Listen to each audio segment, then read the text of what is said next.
మంత్రి నారా లోకేష్ వ్యాఖ్యలపై శాసనమండలిలో వాడి వేడి చర్చ జరిగింది. లోకేష్, బొత్స, హోంమంత్రి అనిత మధ్య హాట్ డిబేట్ నడిచింది. ఏదైతే మంత్రి గారు ఆవేశంగా ఏ సందర్భంలో ఆ పీక్కుంటారో మాట రికార్డులో తొలగించాలి.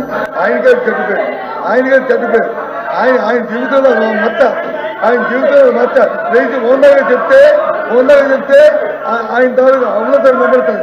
లేకపోతే ఆయన జీవితంలో మచ్చ ప్రజలు తెలుస్తారు. రేపు మాకు అభ్యంతరమే. కానీ ఇలాంటి పరుష పదాలు మహిళా సభ్యుల మీద అలాంటి పరుష పదాలని వాడటం అనేది సమంజసం కాదు. అది సభా సాంప్రదాయం కాదు. మంత్రిగా ఉన్నప్పుడు శాసనసభ సాక్షిగా మా అమ్మను అవమానించినప్పుడు మీరు ఏం చేశారు సార్? మా తల్లిని అవమానించినప్పుడు ఏం చేశారు అంటున్నా? మీరు మారుతారా? మహిళల గురించి మీరు మారుతారా? నేను కళ్యాణి గారు అన్నాను. నాకు మహిళలు గౌరవిస్తాను మా అమ్మ నాకు నేర్పించింది సార్. మీ నాయకుడికి నేర్పించలేదేమో, నాకు నేర్పించారు. మహిళలను ఎట్లా గౌరవించాలో నాకు తెలుసు సార్. శాసనసభ సాక్షిగా మా తల్లిని అవమానించారు. కావాలంటే video will play it now. Audio ఉంది దాంట్లో క్లియర్ గా. ఒక తల్లి ఆవేదన బాధ నాకు తెలుసు సార్. నేను చూసా. 3 నెలలు పట్టింది మా తల్లి రికవర్ అయ్యడానికి. You please don't lecture me on respecting women. నేను కళ్యాణి గారు అన్నాను. కానీ రికార్డులు లేని మేడం గారు అన్నా. ఏకవచ్చంతో ఏనాడు నేను మాట్లాడలేదు సార్. మాకు చిత్తశుద్ధి ఉంది సార్. వినండి సార్, మీకు ఓపిక లేకపోతే బయటకు వెళ్ళండి. No problem. Please listen. మీ తల్లిని అవమానిస్తే మీరు ఇట్లా మారుతారా? మీ భార్యను అవమానిస్తారా? మీరు మాకు లెక్చర్లు ఇస్తారా?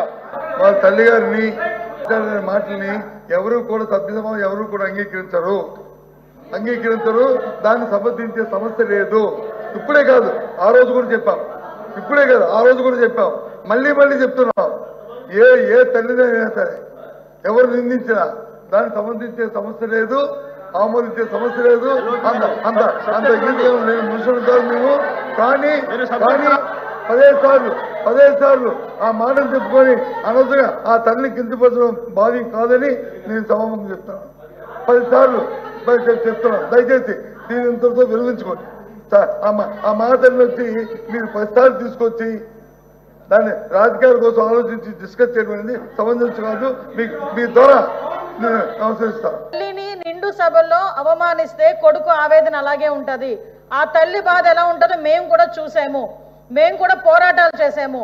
అలాంటి విషయాన్ని రాజకీయంగా వాడుకుంటున్నారు అన్న పదాన్ని ఏదైతే ఉపయోగించారో ఎల్ఓపి గారు, దాన్ని ఈ రోజు మహిళలను అవమానించినట్టే. దయచేసి దాన్ని విత్డ్రా చేసుకోమని చెప్పండి. విత్డ్రా చేసుకోమనండి. ఏ తల్లి మేము ఒకటి సార్ అధ్యక్ష, మేము ఒకటి చెప్తున్నాం. వాళ్ళ నాయకుడు మళ్ళీ రాజకీయం గురించో ఆస్తుల గురించో తల్లిని చెల్లిని వాడుకునే పరిస్థితులు లేవు, పద్ధతులు లేవు మా దగ్గర. బయటికి గెంటే పరిస్థితులు లేదు. ఒక కొడుకు ఆవేదన అధ్యక్ష, అది దాన్ని రాజకీయంగా వాడుకుంటున్నారు అన్నవేంటి అధ్యక్ష? ఆయన రాజకీయంగా వాడుకుంటామని అన్నవేంటి? ముందు క్షమాపణ చెప్పానండి.